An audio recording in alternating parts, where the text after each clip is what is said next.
Su vida está inexorablemente ligada a la mafia que retrató y denunció hace más de una década en su libro Gomorra. Desde entonces, el escritor italiano Roberto Saviano ha vivido escondido, esquivando las amenazas de muerte por parte de grupos mafiosos enfurecidos por lo que contó. Una persecución que no le ha impedido seguir investigando las conexiones del crimen internacional, la procedencia del dinero sucio, las drogas y la violencia que engendran. Me encuentro con Roberto Saviano en el Italísimo Festival en París. Gracias por estar aquí. Usted saltó a la fama con su libro Gomorra hace 10 años. Imagino que una década en el mundo de la mafia es mucho tiempo. ¿Puede esbozarme en algunas líneas la manera en la que la mafia de la Camorra ha cambiado? El principal cambio que ha tenido lugar es generacional. Los jefes están delegando en los jóvenes que controlan el territorio. Es como si estuvieran enclaustrados en una especie de burbuja aristocrática. Están pasando el poder a jóvenes que tienen entre 15 y 20 años.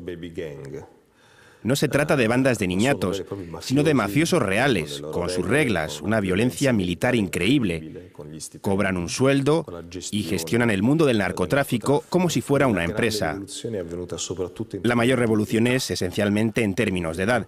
Y cuando se tiene 20 años, se está dispuesto a morir con más facilidad. Los jueces han descrito a esos grupos como terroristas urbanos. ¿Tienen algún vínculo con yihadistas fieles a grupos como el Daesh?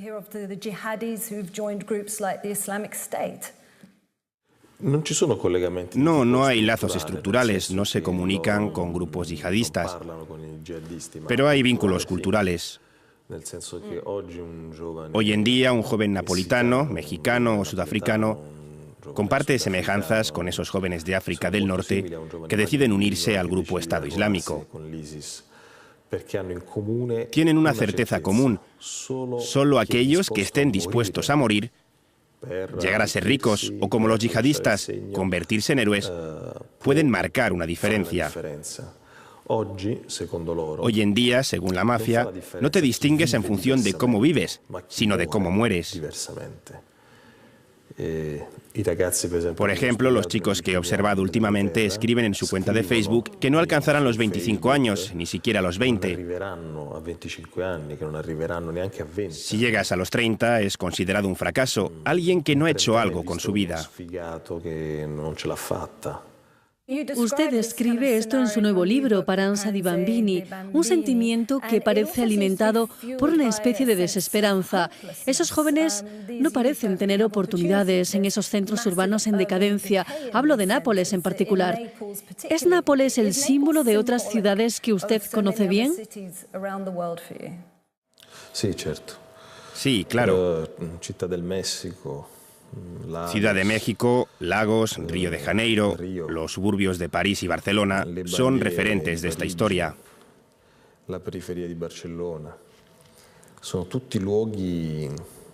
Nápoles e Italia pueden alzarse como voces de lo que está pasando en esas otras ciudades. Aquí en Francia vemos que el debate se sitúa más bien en los efectos de todo esto y olvidan las causas. Los suburbios de París están repletos de criminales y solo se oye hablar de los efectos, los pequeños delincuentes o inmigrantes, olvidando que esa pequeña delincuencia está alimentada con dinero de la mafia francesa, la mafia en Marsella y Córcega.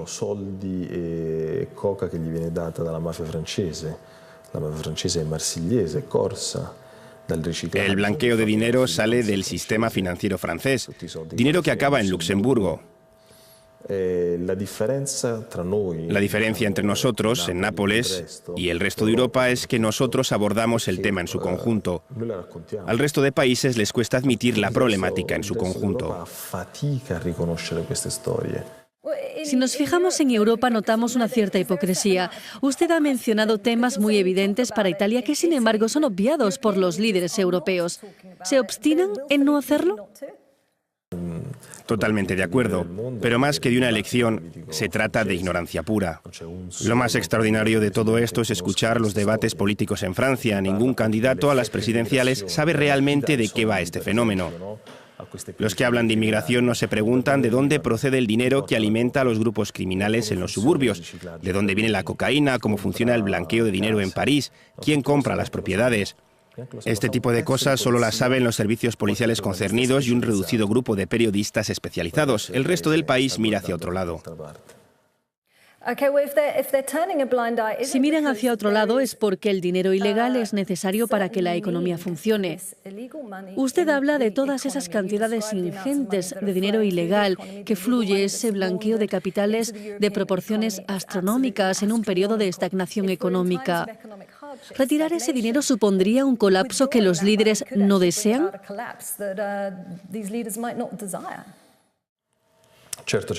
Por supuesto, una de las razones es que si impones reglas para evitar el lavado de dinero, entonces bloqueas no solo el dinero procedente del narcotráfico, sino también el dinero procedente de Oriente Medio, de la evasión fiscal.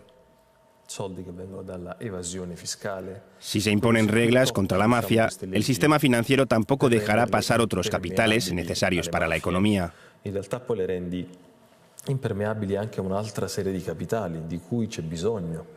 Desde esta perspectiva, Europa ha abandonado la idea de controlar sus capitales, incluso el dinero legal. El Brexit es un ejemplo de ello. Muestra el deseo del Reino Unido de ser un centro financiero offshore.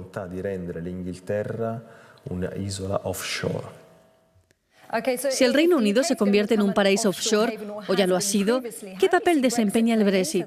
¿Cómo ve el futuro del Reino Unido respecto a estos temas, blanqueo de capitales y actividades ilegales? Las asociaciones que trabajan en la transparencia han mostrado datos irrefutables. El Reino Unido es, sin duda, el país más corrupto del mundo.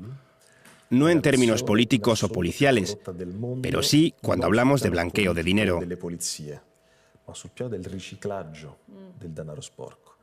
Ningún inglés siente que vive en uno de los países más corruptos del mundo, porque no puede sobornar a un policía o corromper a un político.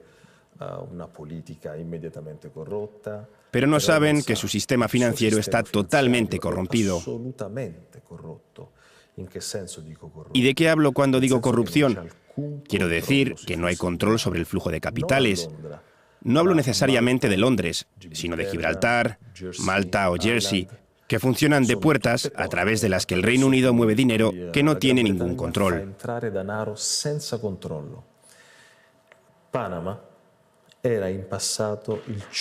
Panamá es conocida por ser la capital del blanqueo de dinero. Panamá se vengó tras la filtración de los papeles de Panamá, una venganza en toda regla al publicar nombres relacionados con Londres.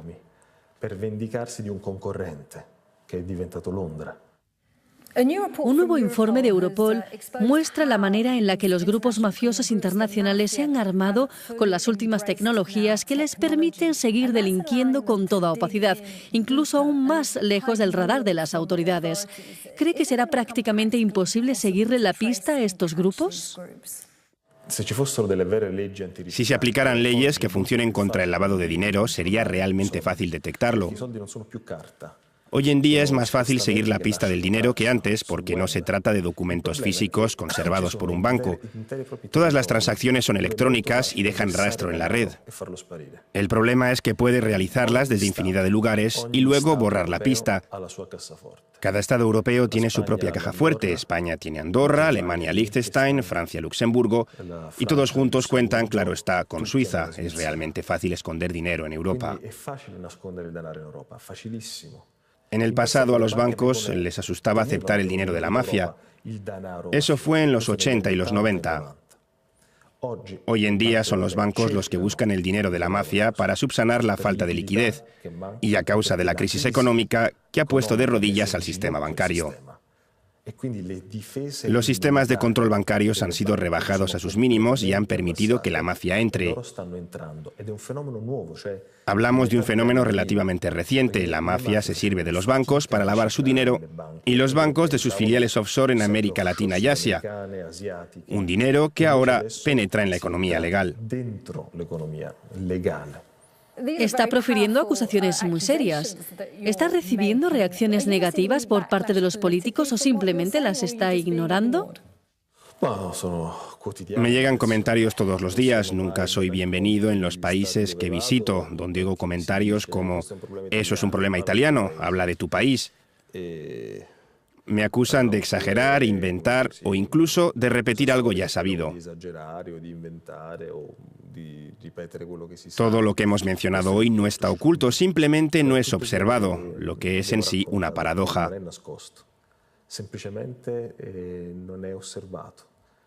Hoy en día toda la atención está puesta en el terrorismo, así que la mafia y el blanqueo de dinero discurren con toda libertad. La mafia hace lo que quiere. Ciertos informes muestran que la criminalidad europea está sirviéndose de la crisis de los refugiados.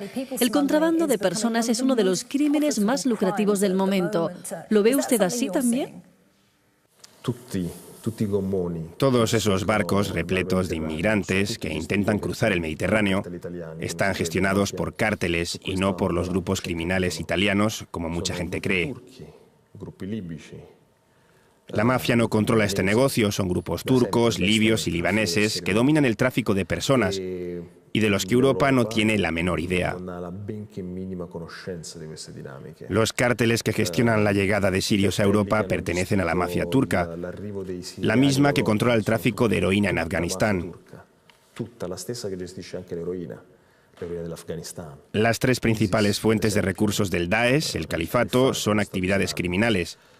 El crimen organizado, el contrabando de petróleo y el de arte. La cuarta fuente sería el tráfico de drogas como el captagón, una metanfetamina o la marihuana que el grupo Estado Islámico cultiva en Albania. En todos estos casos hemos elegido hacer una lectura superficial de la situación. Por eso se habla de choque de civilizaciones, cuando en realidad tenemos que lidiar con grupos criminales que rivalizan entre sí. Empecinarse en este tema supone poner su vida en peligro. Es como si usted quisiera morir por sus ideas, su trabajo. ¿Alguien le apoya en esto? ¿Va a continuar siendo una obsesión toda su vida y abandonar cosas que la gente de su edad estima, como la familia, un hogar, los amigos?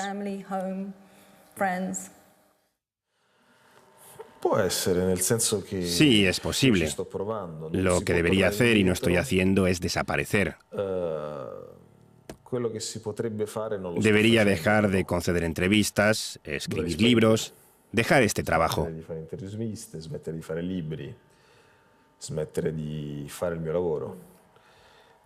Pero dos cosas me lo impiden.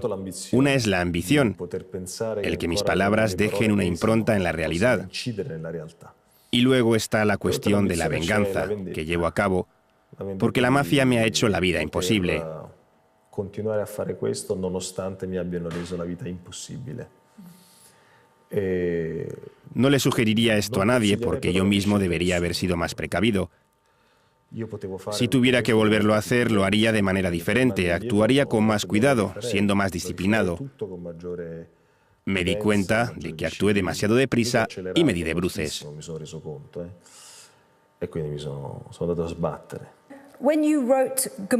Cuando escribió Gomorra hizo un verdadero trabajo de terreno, hablando con la gente, experimentando en primera persona. Ahora su trabajo ha cambiado de manera radical. Ya no puede hacer lo que hizo. ¿Cómo ha evolucionado su trabajo de escritor, su implicación? Cuando era joven pasé mucho tiempo en reuniones altamente sensibles con magistrados o escuchando conversaciones grabadas que hoy me envían directamente.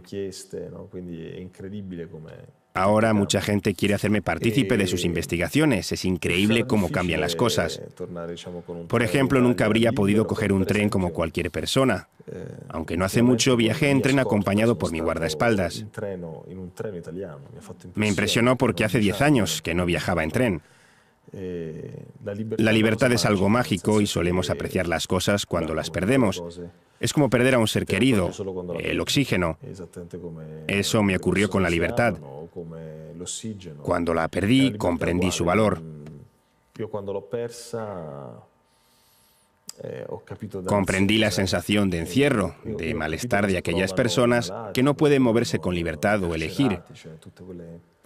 Por eso, cada momento de libertad que experimento no tiene precio. Ogni volta che posso prendermi un momento di libertà, per me è un oro davvero. Roberto Saviano, many thanks for being with us on the program. Thank you so much. Grazie. Ciao, grazie.